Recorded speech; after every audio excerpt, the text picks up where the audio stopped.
Now, Hobbs and Shaw is, of course, the spin-off to the Fast and Furious franchise. The first spin-off they've done for the Fast and Furious franchise came out, opened about $300 million. It then crossed the $600 million mark and is now just shy of the $700 million mark. It's going to cross that mark at some point, finish around $700 million, $700 a little bit plus, which is huge. But one of the interesting pieces of information that's come out is this. We know that particularly when it comes to action blockbuster kind of films, that China has become more and more of a really important market for a lot of stuff. Not for a lot of movies that come out. I mean, a lot of movies just won't play in China or won't get the type of attention in China, but particularly the big blockbusters and action films. Hobbs and Shaw is a really good example of that. What's being reported right now, this is coming out of Variety, is that after 10 days in China, Hobbs and Shaw has actually made more money in China than it has in 3 weeks in North American box office. Now, I believe the number, it's close. The numbers around there somewhere are. In China, Hobbs and Shaw has made about $164 million now, just in China. In the North American box office, made like 157 so far, and still going. And overall, it's a little over $680 million worldwide now, closing in on that $700 million mark. Not bad for a spinoff. Not bad for something that's a couple of secondary characters, neither of which were original characters in the series. So that's gone over pretty well.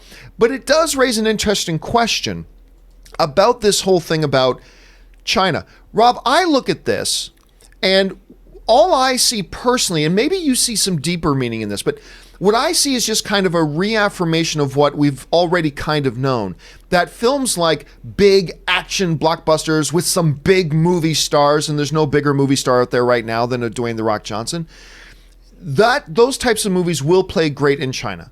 You know, the big comic book movies, the big action movies, stuff like that. You know, Booksmart, not going to do so well in China. The Farewell. Well, actually, The Farewell might be an exception. It'll probably do all right in China. You know, but The Peanut Butter Falcon or whatever. These aren't films that are going to play well in China. I don't even think Joker will play well in China, or even if it's going to get a Chinese release. But Rob, you're seeing something like this, and you're seeing these, you know, big numbers coming in China, now exceeding the domestic box office.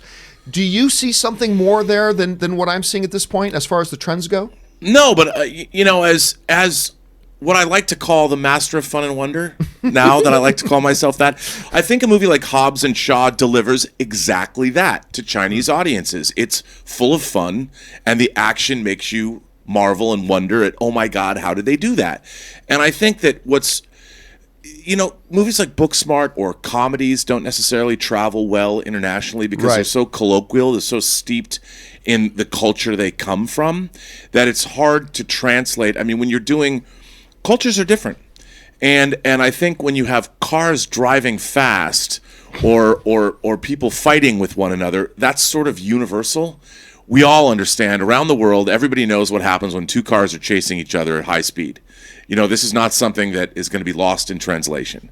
And I think that's why action movies travel well internationally, because it's kind of the universal language. But yet, Booksmart becomes, you know, when you're watching the story of two girls about to leave high school and going to college and dealing with girl things that happen when you're that age, it's different than what's going on in, say, China or anywhere in Asia, because the culture's different.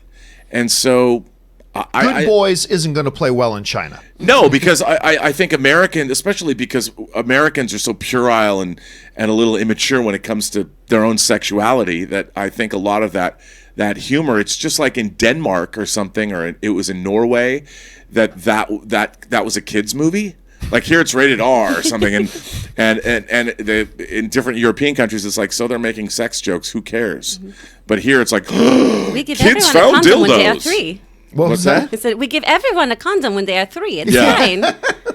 We don't want that 7-year-old pregnancy. What kind of accent was that? It was better than anyone I would have done. That's for sure. Hey, listen, what do you guys think about this? Do you think there's like some significant shift here represented by the fact that Hobbs and Shaw has actually made more money in China than it has in North American box office? Or do you maybe think like me that, this is just an extension of what we already knew? Or do you think there's some other angle to this that we're not considering? Jump down to the comment section below and let us know your thoughts.